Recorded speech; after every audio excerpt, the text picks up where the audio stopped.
ननद रानी, आप अपने ही मायके में हमेशा क्यों मुंह फुलाए घूमती है? दीदी, पार्लर वाली ने लिपस्टिक सही नहीं लगाई है। आइए, मैं आपको लिपस्टिक बराबर लगा कर देती हूँ। पायल ने सोनी को अपनी ओर बुलाते हुए कहा। सोनी पायल के पास जाकर बोली, लाइए भाभी, मैं सही कर दूंगी।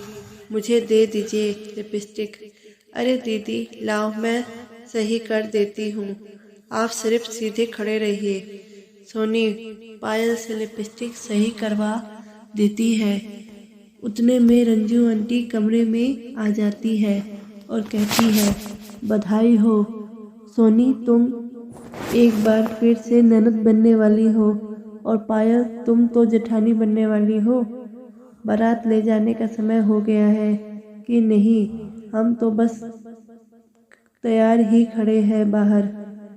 बोली, हाँ आंटी, सब लोग रेडी है, बस मम्मी जी का ही इंतजार कर रहे हैं। मैं बारात की बस ले जाने वाले को कहती हूँ कि वो बस तैयार रखे। आप लोग आइए मेरे साथ बाहर। सोनी बोली, भाभी, मैं बस में ना चढ़ पाऊंगी। आप लोग ने राज की शादी में वैसे भी कोई इंतजाम ढंग से नहीं किया है। मम्मी ने तो सारी जिम्मेदारी बड़ी बहू और बड़े बेटे को सौंप दी थी, मगर जब से आई हूँ तब से देख रही हूँ कि शादी वाले घर में कोई भी काम ढंग से नहीं किया गया है। पायल बोली, दीदी, आपको क्या कमी लग रही है? मैंने और सुबोध ने सारा इंतजाम बहुत अच्छी तरीके से किया है। बाहर तो सब लोग हमारी तारीफ कर रहे हैं। पता नहीं आपको ही हमेशा हम दोनों के काम में क्यों कमी लगती है। सोनी बोली, भाभी, ज़्यादा जवान मत चलाइए। और कोई कार का इंतजाम किया है कि नहीं, वो बताइए। दीदी, दूल्हा दुल्हन के लिए कार की है, बाकी हम सब बारात ले जाने वाले के लिए बस की है। यदि आप बस में बारात लेकर नहीं आना चाहती तो आप उस कार में बैठ जाइए, मगर आते वक्त तो आपको हमारे साथ बस में ही बैठना पड़ेगा, क्योंकि आते वक्त कार में राहुल और उसकी पत्नी रीना बैठेंगे। सोनी बोली, भाभी, आप लोगों को 2-4 कार का भी इंतजाम रखना चाहिए था, ताकि जिसको कार में आना हो वो कार में आए और जिसको बस में आना हो वो बस में आए। दीदी, अगर हम कार का इंतजाम रखते तो फिर असमंजस की घड़ी हो जाती कि कौन कार में बैठेगा और कौन बस में। इसलिए हमने सबके लिए बस का ही चुनाव रखा। सोनी मुंह बनाते हुए बाहर निकल गई। दरअसल यह सोनी का पहली बार नहीं था जब वह अपनी भाभी पायल को टोक रही हो। हर बात में सोनी पायल को हमेशा नीचा दिखाती आई थी और आज भी सभी के सामने वह वही कर रही थी। कहने को तो सोनी के सगे भाई राहुल की शादी थी, मगर सोनी अपने मायके में आकर परायों जैसा व्यवहार कर रही थी। जब से पायल इस घर की बड़ी बहू बन गई थी, तब से ही सोनी का व्यवहार उसके लिए बहुत बदल गया था। सोनी की माँ कमला जी भी अपनी बड़ी बहू पायल को बहुत मान सम्मान देती थी। ससुराल में पायल का बोलबाला था, बस यही बात तो खटकती सोनी को। सोनी अपने मायके में आकर हमेशा पायल की कुछ न कुछ खोट निकाल कर जाती। कमला जी को भी अपनी बेटी का इस तरह का व्यवहार अपनी बहू के लिए अच्छा नहीं लगता, मगर वे सोनी को कुछ कह भी तो नहीं सकती थी। सोनी बचपन से ही बहुत जिद्दी थी। अगर उसे किसी भी बात पर रोक टोक कर दी जाए तो वह इतनी जिद्दी प्रवृत्ति की थी कि वह मायके आना ही बंद कर देती थी। इसलिए कमला जी भी अपनी बेटी से डरती थी। कमला जी को अपनी बहू पायल पर बहुत विश्वास था, इसलिए तो छोटे बेटे राहुल की शादी का पूरा भार भी पायल के जिम्मे ही सौंप दिया था। और पायल ने भी अपनी सास का विश्वास बिल्कुल डगमग नहीं होने दिया और इस जिम्मेदारी को बखूबी निभाया था। मगर इस बार भी हर बार की तरह उसकी ननद सोनी उनसे खुश ना थी। पूरी शादी में वो मुंह फुलाए घूम रही थी।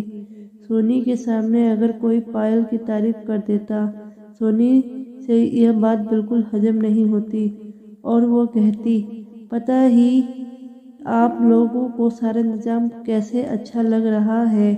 मुझे तो हर बात में कुछ न कुछ कमी नजर आ रही है। सोनी पायल से इतना जलती थी कि वो अपने ही मायके की बुराई करने से भी नहीं चूकती थी। सुबोध भी अपनी बहन का ऐसा व्यवहार देखकर समझ नहीं पा रहा था कि सोनी इतना चिढ़ती क्यों है।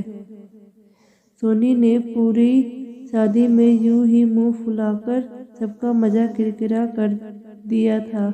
राहुल की शादी सीमा से हो गई। धीरे धीरे सीमा भी इस घर में रचने बसने लगी, मगर सीमा पायल की तरह कभी कोई जिम्मेदारी हाथ में नहीं लेती थी। वो अपनी ही धुन में रहती, जिस वजह से घर में उसे कोई भी काम ना कहता। सोनी को सीमा भाभी की ये बातें भा गई। उसे लगने लगा सीमा भाभी कितनी अच्छी है।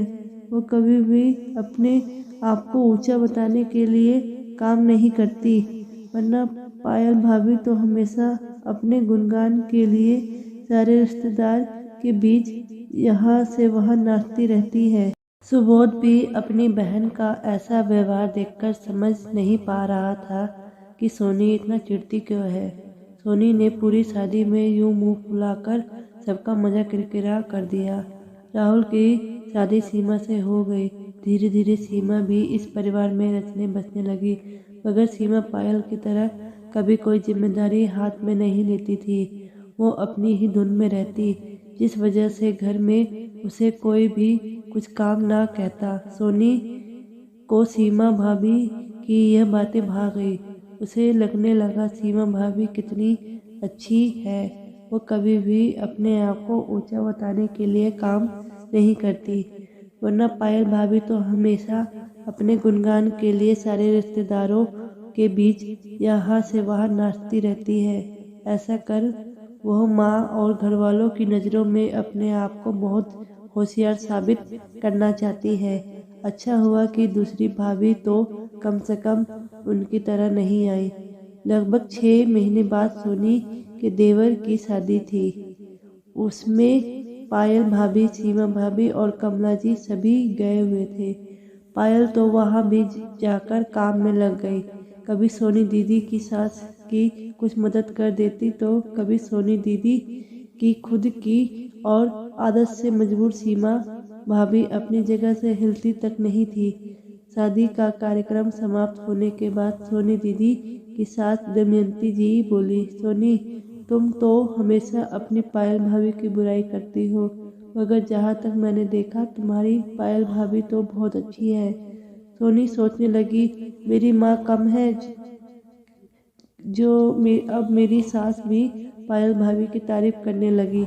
सोनी बोली, मम्मी जी, पायल भाभी को सभी के सामने बहुत अच्छा बनाने का शौक है, इसलिए बस सभी के घरों के कार्यक्रम में बढ़ चढ़कर हिस्सा लेती है, ताकि सभी की नज़र उन पर पड़े और सभी उनकी तारीफ करें। दमयंती जी बोली, सोनी शायद तुमने अपनी पायल भाभी को बहुत गलत समझ लिया है। इंसान अपने आप को अच्छा दिखाने के लिए काम करता है, वो कभी इतना काम करता ही नहीं। सोनी ने पायल भाभी की तारीफ सुनकर फिर से मुंह चढ़ा लिया। थोड़े महीने बाद पायल के मायके में उसके भाई की शादी थी, जिसमें के ससुराल वाले और सोनी के ससुराल वाले भी आए हुए थे। पायल अपनी माँ कौशल्या जी की भी वैसे ही मदद कर रही थी जैसे वो अपने ससुराल में और सोनी दीदी के ससुराल में भी कर रही थी। सोनी की सास दमयंती जी उनकी समधन कमला जी से बोली, आप बहुत किस्मत वाली हैं समधन जी, जो आपको पायल जैसी बहू मिली। कमला जी ने भी खुश होकर कहा, मैं जानती हूँ समधन जी, यह बात कोई नहीं जानता तो वह बस सोनी है। पायल के भाई की शादी में सोनी अपनी सीमा भाभी का हाथ पकड़े यहाँ से वहाँ घूम रही थी। तभी अचानक सोनी की साड़ी पीछे एक खूंटे में फंसी और सोनी गिर गई। यह देख सीमा बहुत हंसी बोली, सोनी दीदी आप बिना देखकर नहीं चलती। इतने में वहाँ पायल आ गई। उसने सोनी को धीरे से उठाया और बोली, दीदी आप यहाँ बैठिए, आपको कहीं लगी तो नहीं। सोनी ने अपने पाँव दिखाते हुए पायल को इशारा किया। पायल ने तुरंत वहाँ काम करने वाले कर्मचारी से डेटॉल और पट्टी मंगवाई और फिर अपने हाथों से सोनी को लगा कर दी। आज सोनी अपनी पायल भाभी को समझ गई थी। शायद पायल भाभी के इसी अच्छे व्यवहार की वजह से ही तो सोनी उनसे चिढ़ती रही थी। जो व्यवहार आज सोनी के ही काम आया और जिस सीमा भाभी को वो अपना समझती थी, वो तो जरूरत के वक्त उस पर हंसी कर रही थी। सोनी वहाँ बैठे बैठे अपनी ही मूर्खता पर अफसोस कर रही थी। दोस्तों, कभी कभी हम अच्छे लोगों के व्यवहार पर भी इतना शक कर देते हैं कि हमें उनकी अच्छाई में भी बुराई नजर आती है। या शायद ये जलन की प्रवृत्ति से ही हो सकता है। हमें अच्छे लोगों की वक्ति पर कदर कर लेना चाहिए, उनको नज़रअंदाज कर कहीं ऐसा ना हो कि हमें ऐसे व्यक्तियों को चुन ले जिन्हें हमारी कोई फिक्र ही नहीं है।